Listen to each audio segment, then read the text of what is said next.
Hi everyone, it's Barbara Hayward here from the Old Girls Spiritual Stuff Facebook page and the Old Girls Spiritual Stuff YouTube channel. Today it is my utmost pleasure to introduce you to a gentleman that I've not long met. I will tell you that. I have watched his videos and I've really watched his web page and other things. I was given Terry's name by a very, very, very dear friend of mine. And as you know, every one of you, I only ever interview the very best people. And without a doubt, today is of no exception. Terry lives in California. I think you said San Francisco way. Which is a place that I'd like to visit one day, just not yet. Harry has the most incredible story to tell. He's got a story that is so personal and so individual, but also so full of humanity, but not a story that is his alone.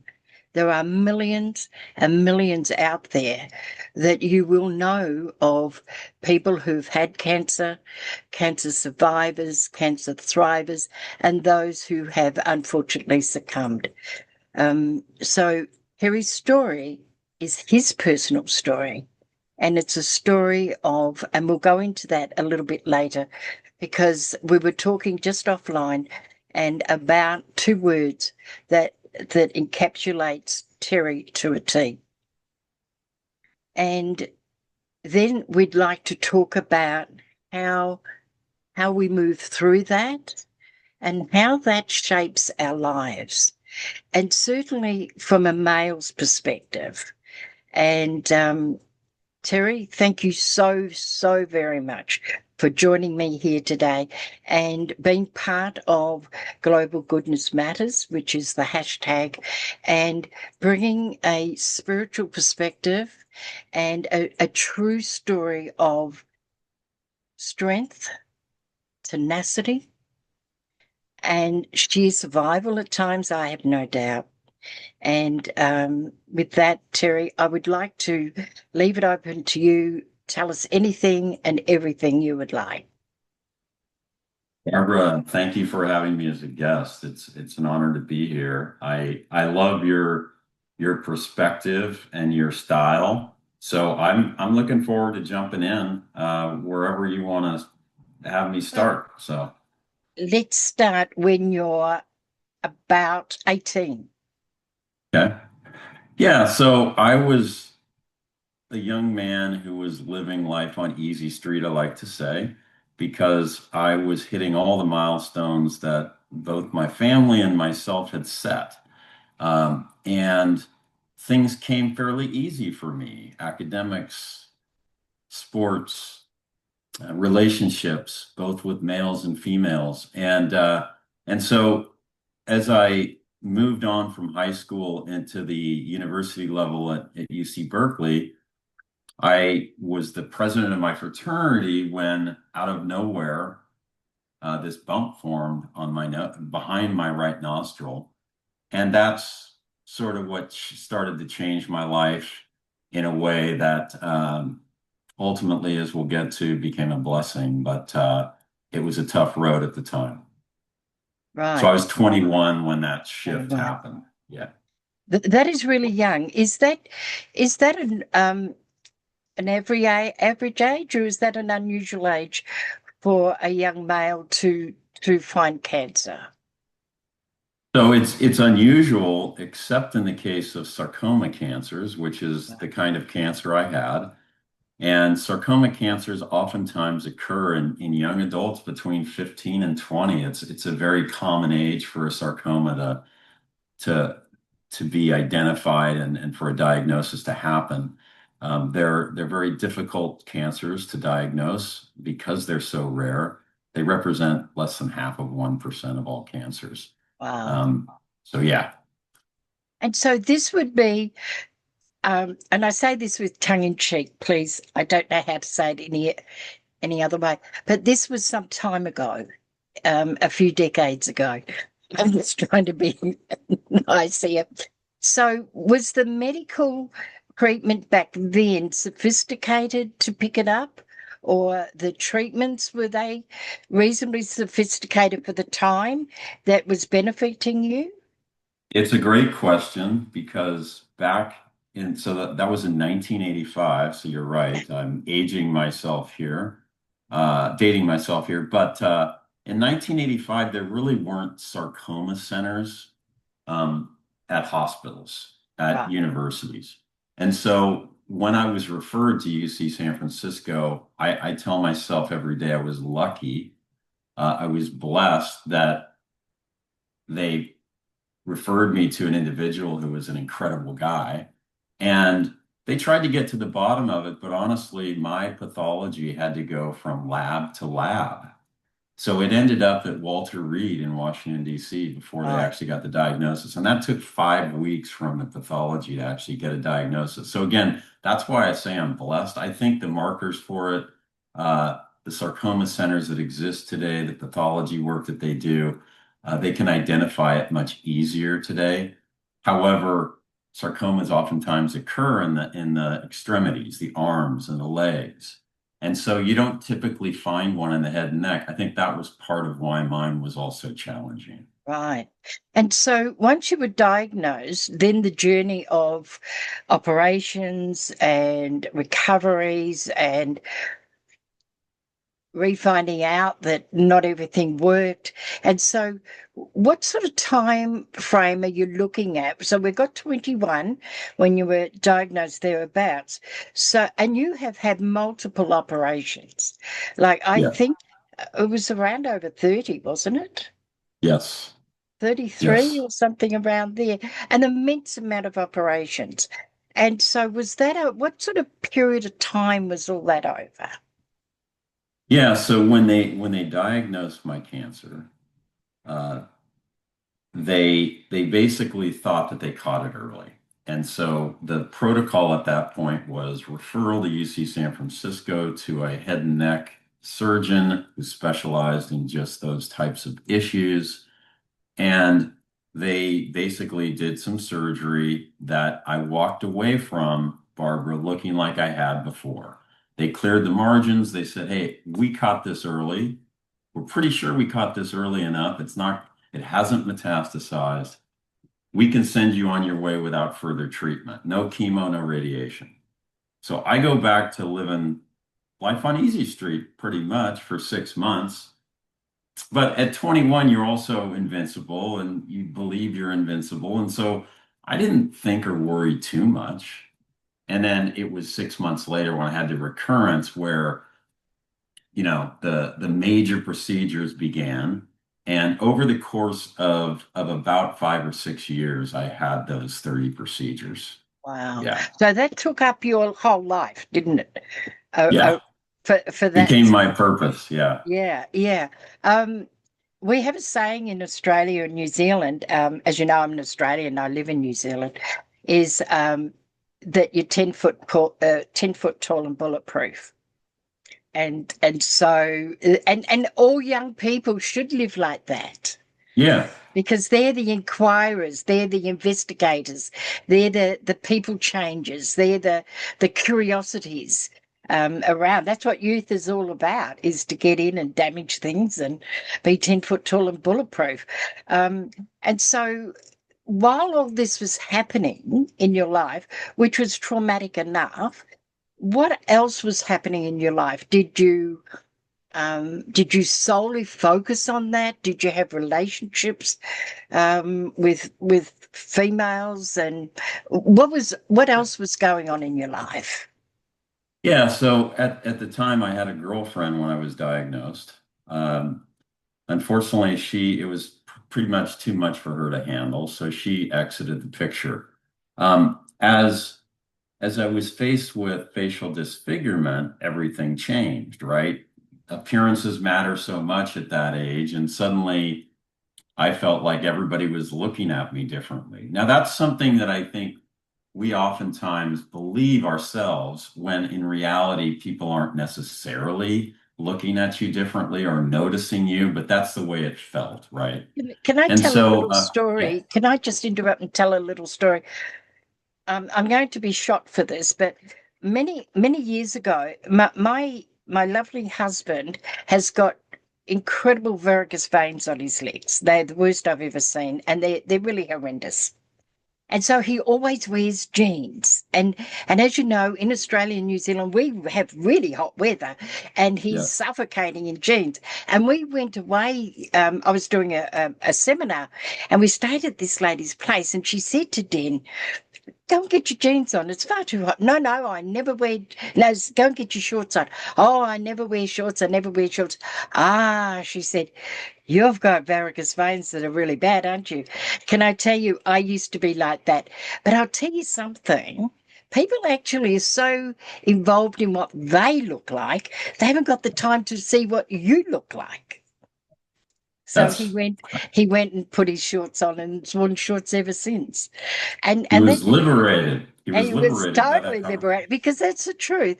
We think our features are so predominant in everybody else's mind, where in fact they're focusing on their own. That's right. 100% right on. Uh, so, so anyway, but that is the way I felt, right? Sure.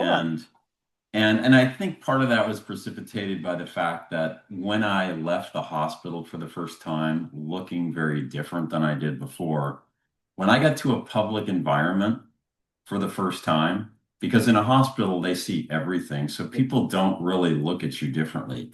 Outside of the hospital, you're very vulnerable and exposed, right? So I did start to notice people staring at me. I noticed young children in a curious manner with their Sure. parents kind of whispering and pointing at me as they would pass. And I do remember, and this happened more than once, a group of young boys and girls giggling at me and kind of pointing. And that was tough to take because they were also doing it from a safe distance, right? Like, oh, far enough away to where I couldn't react to it really. So it was noticeable, but I'll tell you, Barbara, and maybe I'm fast forwarding too quickly here, but many years later, as I became content with who I was, as I learned so much about life, what I found was nobody was looking at me anymore. Nobody was staring. Nobody was pointing. Nobody was giggling. And the funny thing is, to share my vulnerabilities a little bit, I look worse now than I did at 25 because I'm losing my hair. So therefore, the scars that were created are more visible, right? The radiation has created more redness. But isn't it funny that it's all really in how we carry ourselves? And so one is a reminder to what you said earlier, which is that people are pretty caught up in themselves to begin with. They're not really looking at you and noticing you as much as we think they are. But it's also how we carry ourselves. And I think when we carry ourselves with confidence, people are less likely to turn and look at you and say, what's wrong with this guy? So Yeah. I That's a learned a really lot. good message. I'm really pleased you went there, um, because we do live in an era of scars and disfigurements and disabilities. I I don't know where this started, but many years ago, when my children were little, they're in their mid 40s and 50s now. But if there was somebody that was different, I would take the boys up to them and ask them, "Would you mind telling me what happened? Can you tell me why you're in a wheelchair? I'm really interested to know." And that was a way to to to humanize somebody and to allow them to tell their story, Yeah. their story of humanity, their story of Yeah. humanness. Because the thing we Yeah. need to understand is there but for the grace of God go I. And that's another thing I taught them is I'm blessed I didn't have your story. And we need to come with compassion and empathy and ask questions. Would you agree with that? Well, I would say that at the time when I was going through this, I wanted to avoid that. I wanted to Right. avoid being asked any questions because honestly, I was so uncomfortable with myself that I didn't know how I would react. And I Right. speak about this sometimes when I'm doing speaking engagements. I share that oftentimes I would on the fly, I'd make a judgment and I'd say, I don't think this person wants to hear the real story.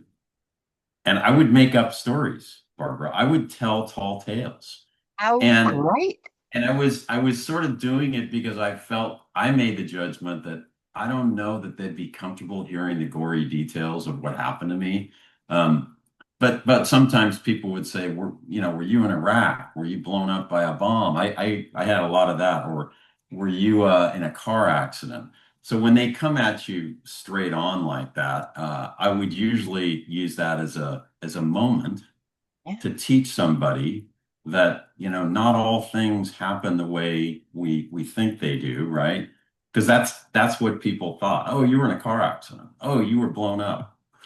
And so no, it's that, hey, it's a positive message actually, because I could share that actually I had cancer Yeah. and I survived it and I'm thriving today. I might Mm, look different, but I'm still here. mm. And so yeah, I played different games. Sometimes I was I love honest, sometimes that I was. because at the end of the day, it just allows you to have a conversation and the person who's inquiring to hear a conversation.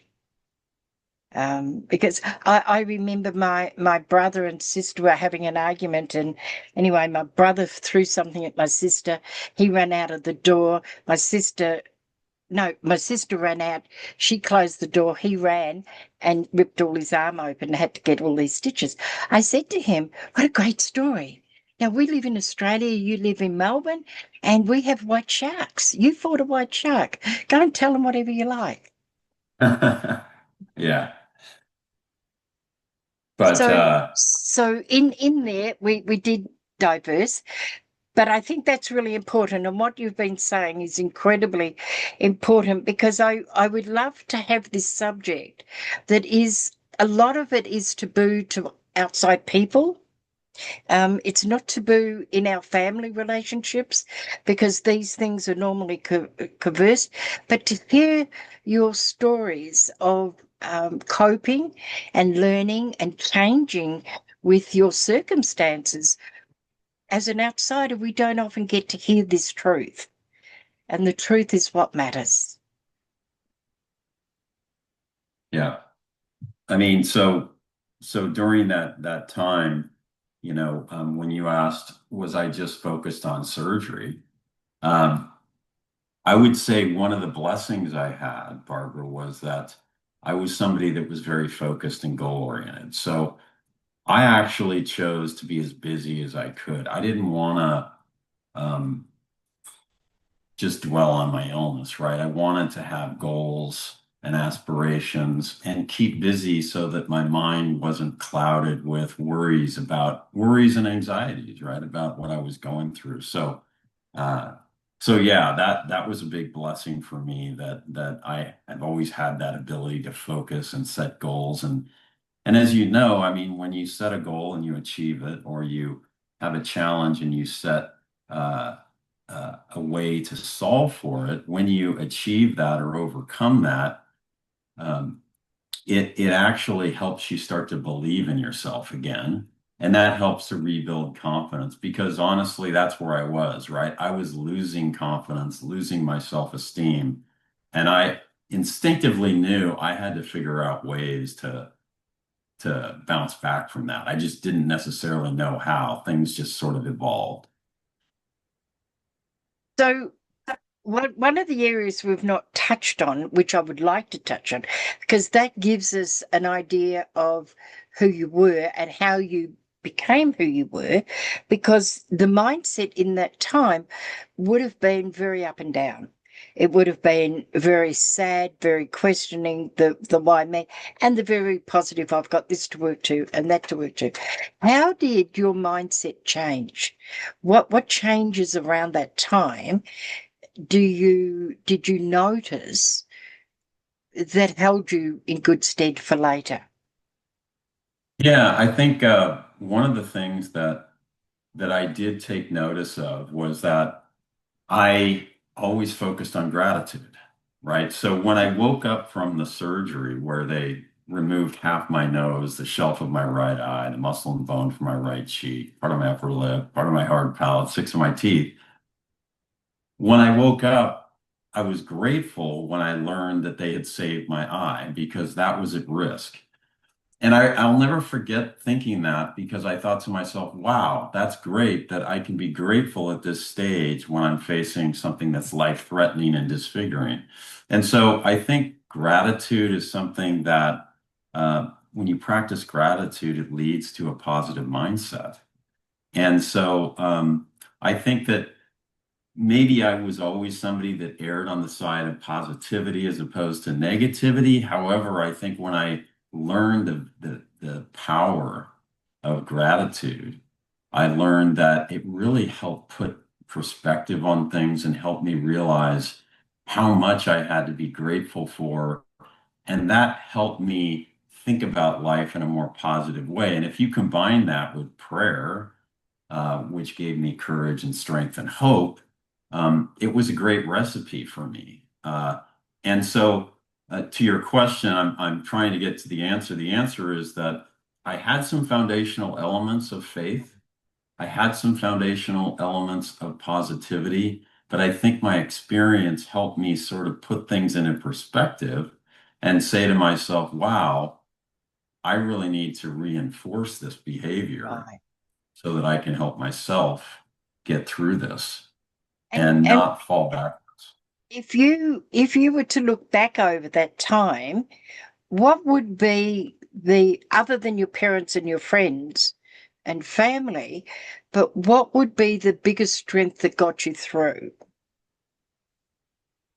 It was my faith, Yeah. from day one when I was diagnosed. Even though they told me they caught it early and that, they thought they could manage this and it wasn't going to result in necessarily a recurrence.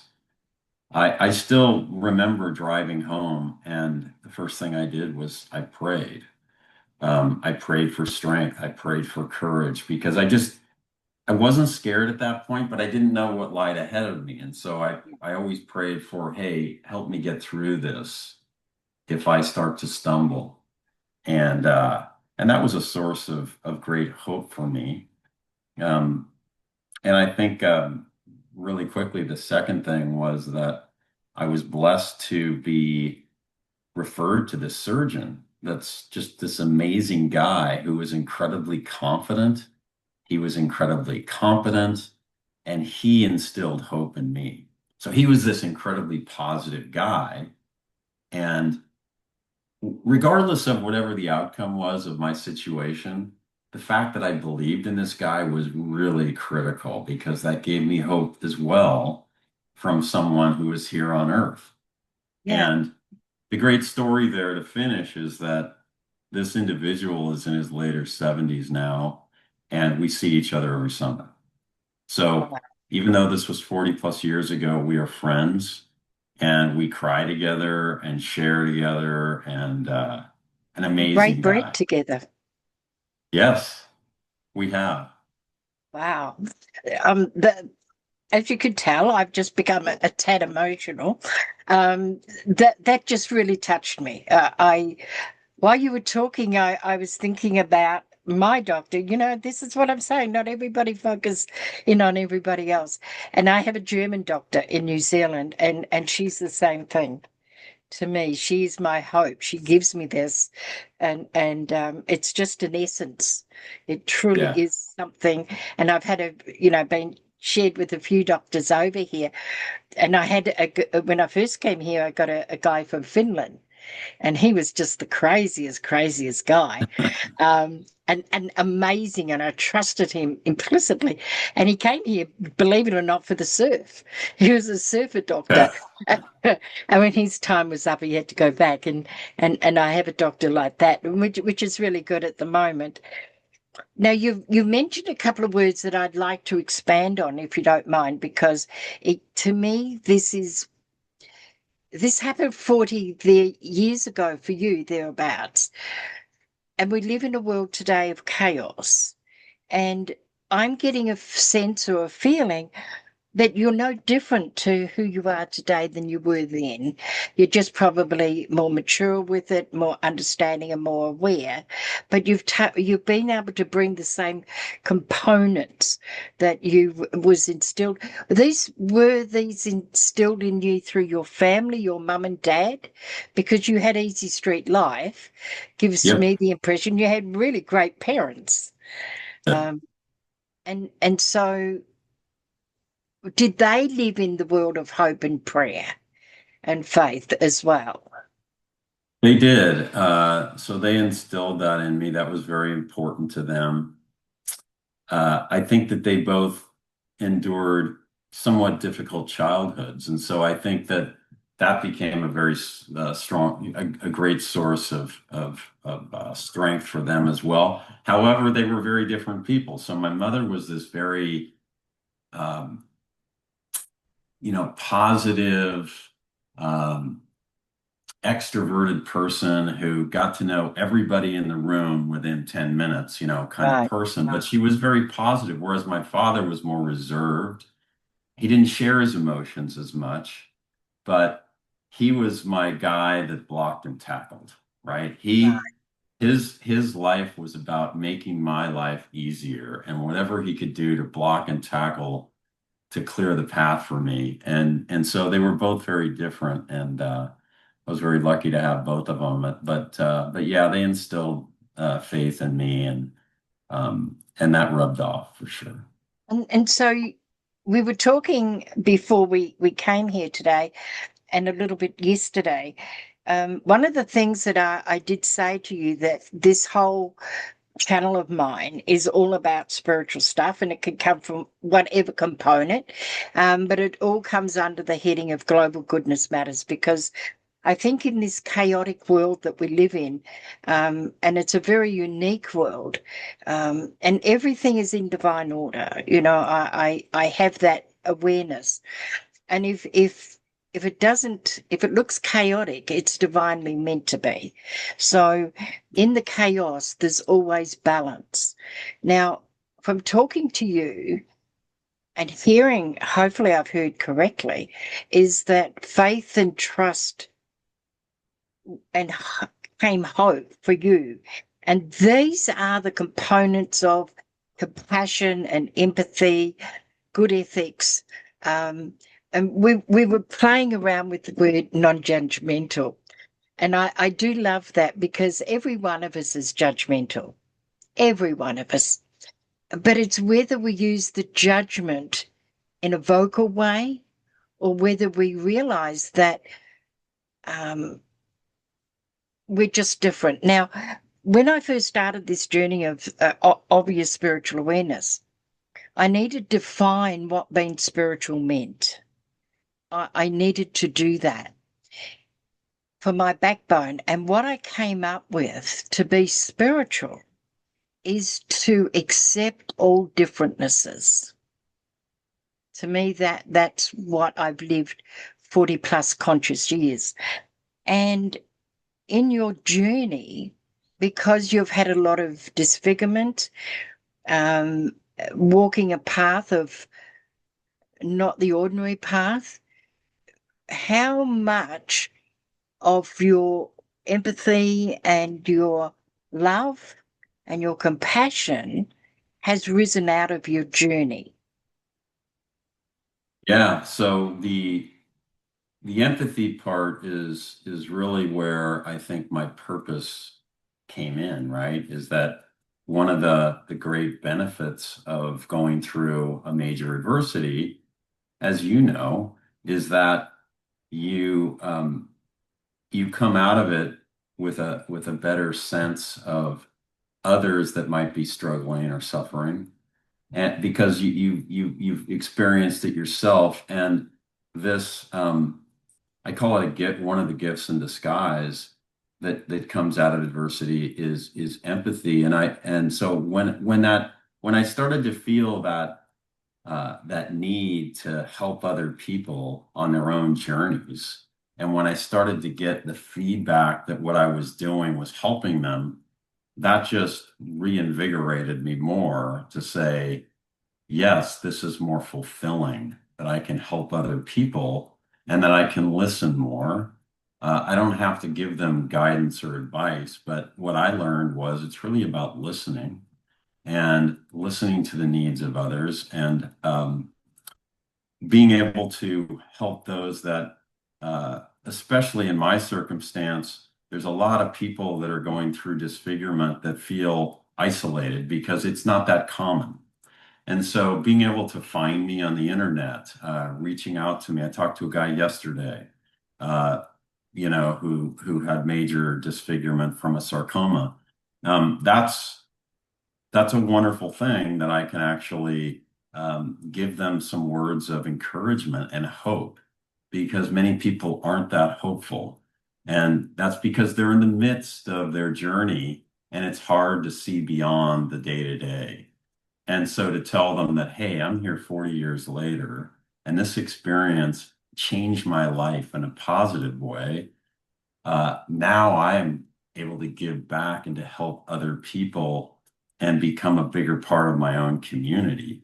I actually get so excited when people invite me to their nonprofits to be a speaker, because that's really the most meaningful. I can go to a corporation and speak, and that's great, but it's different, right? Than being able to help people who have a common um, purpose, and they feel that I can help reinforce that. What a great gift that is. I put up a post a couple of weeks ago of a meme I made up, and it's you don't have to be a great person to have a great story. Ordinary people have fantastic stories. And as the ordinary person, the you and me of the world, we're not celebrities, we're not household names, but our stories are so impactful to that person that needs to hear it, that have either Yeah. gone through, we spoke a little bit about it. I'm a birth mother, a relinquishing mum of my baby was taken through forced adoption. And when I speak about that, no matter what we speak about, there are people out there that have never told that story, Yeah. that the disfigurement, that they hide their heart away. They can't maybe hide their disfigurement, but they hold their heart. And here's somebody who's walking in their own light with pure joy, and they go, "My God, they've come from a similar place. They know my story, and look at them." And that's why I think our stories, our backstories are so important. And not only that, but how we got to today, because the backstory is only part of who we are. The important part of that story is who we've become. Yeah, and just to expand on that a little bit, you know, when I finally decided I wasn't going to have surgery anymore, Barbara, that's when I started to pursue my career, and I found a lot of success. And one of the things I think that helped me be successful was being having empathy and emotional intelligence, I call it, because what that's really about is you're listening to your people, you are sharing vulnerabilities, and allowing them to gain confidence by coming to the table with their own ideas, encouraging that, but also being empathetic from the standpoint of not everybody operates like I do, right? Yeah. I had a creative staff, and they oftentimes were the kind of people that didn't perform in the mornings. That just wasn't where their creative mind worked. they perform better at night on stuff like that. So balancing empathy with accountability in the workplace, I think helped me build trust on my teams. And when times got really tough, my people didn't quit, Yeah. because I think they felt that I had their backs and I cared about who they were as people. And I think they just felt like, okay, I'm empowered to do what I have to do in the way that works best for me. And that's going to help me thrive. And that was really one of my goals. But that was really an offshoot of my personal experience, I think. And what you're talking about is a word that I learned many decades ago, and not everybody knows or understands this word. And you're the epitome of this. And it's called interdependency. That we're independent and we're dependent. And when, let's say at a board meeting, you bring your staff together, they're the head of their own department. And then they could come in and share ideas and work interdependently with each other. And that allows in your conversations with people who are new to disfigurement or heartache or the whole journey that they're going through, you can work interdependently with them in a most authentic way. And that's what I found when I watched your videos. That was the part that really touched my heart because I go beyond the words and I look at the face and I look at the eyes and I look at the heart. And what I found with yours was how absolute authentic you are. And your authenticness comes from your history. It comes because of that, not despite it. And that is when you walk in the light of authentic, people see that and you become the beacon. And you'll become the beacon for many thousands and thousands of people. So from a personal level, from a spiritual crone, because I'm a great grandma as well as a grandma. So I have a few years on me. I want to say thank you personally to you for being the experience and going through your experience the way you did and learning the valuable lessons that were there to be seen, but you chose to pick them up. You could have chosen not to pick them up. You chose to be that mindset of positivity and then going out into the world and sharing not just your knowledge and your journey and your information, but your ears for listening. Now, I often say, people say to me, well, I listen to them. I like to listen to people. And I say, I don't want you to listen to me. I want you to hear me. And that's what you've been able to do is allow people in their own right to be heard and acknowledged and recognized for that. Because that's all we want in life is to be Yep. loved, to be heard and respected and recognized. And so thank you from the heart of the universe. Through me, I want to say that to you because people have said to me, what is my purpose? What is my purpose? And I flippantly say to people, don't go looking for it. You are your purpose. Everything you do and everything you say is your purpose. Now, what situations are you going to do that in will vary? And you could go find them and look for them. But your purpose is everything you are and everything you say. Your Yep. hope and your vision for your future, because you had one. You talked about setting goals and being productive in moving forward. Um, did you achieve them? Did you I stay did. on I the mean, journeys of achieving the things that got you through the hard times? it did. And here's why I think I was able to achieve them. I was somebody that knew that I always felt that having too many priorities meant that I didn't really have any because I couldn't get anything done.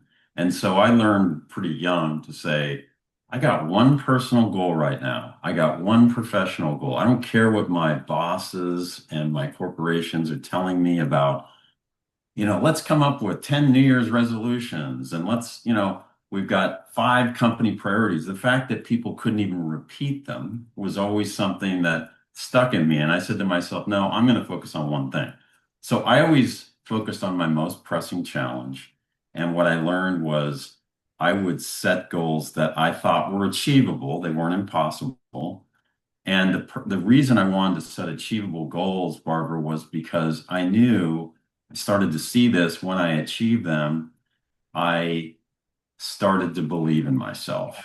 And that was critical for me starting to rebuild the self-esteem and confidence that I had lost from becoming facially different.